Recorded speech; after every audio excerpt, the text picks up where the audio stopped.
research is focused on looking at the carbon accumulation in coffee varieties planted at different altitudes.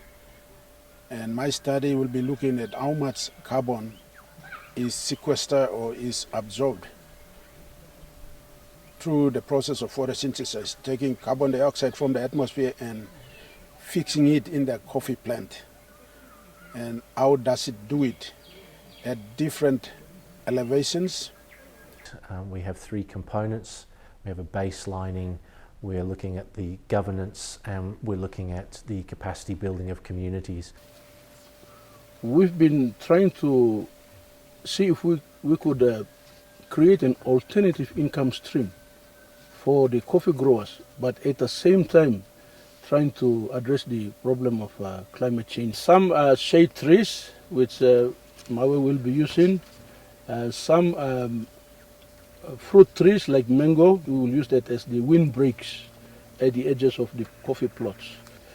After the research is done, at least we will have some mangoes to eat or sell. Got some yard trees and eucalyptus trees. That's to plant for our children. People will benefit through that alternative income stream that we've been talking about. So they benefit from the cherry, coffee cherry, they benefit from the parchment, they benefit from the green bean, and we are hoping that they will also benefit from the carbon. The local farmers know very little about the carbon markets, about the additional livelihoods that they can generate through carbon trading. We're working with the communities to bring about a little bit more information about how these markets may work and how these communities may engage in those carbon trading markets. We understand that our people do not understand so much about carbon. Somewhere along the line, slowly they'll pick up.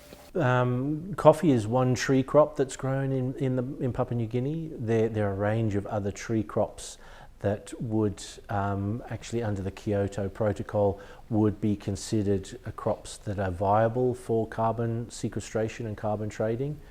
And so our hope is that by understanding the challenges of developing an offset and trading scheme for coffee, that we can establish or at least make recommendations for a robust trading scheme and offset scheme for other tree crops in Papua New Guinea.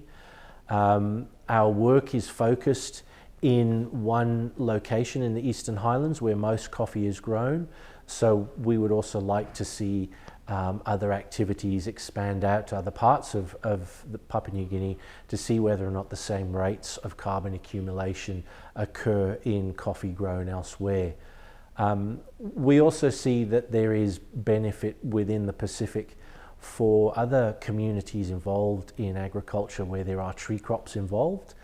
It's really important when we start to think about carbon credits and offsets and trading that we have a verified system, and so we need to create an accurate baseline of how quickly carbon is accumulated in coffee trees so that we can provide a very accurate estimate to those involved in the marketing of carbon credits of the actual rate of accumulation for carbon.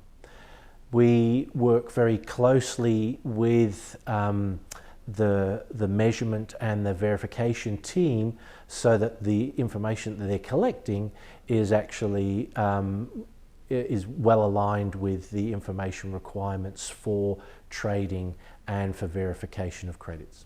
My hope is that we're able to identify a robust methodology for establishing that trading scheme, and that we have government assistance and buy-in from the local government to run that particular market, so that we then have a system whereby farmers can actually get additional income from actually growing coffee.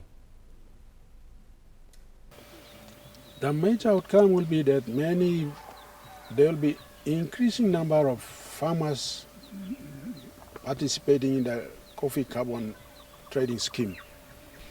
And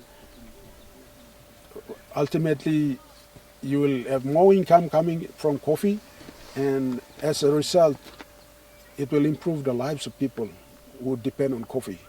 The livelihood will be enhanced and improved in the village settings.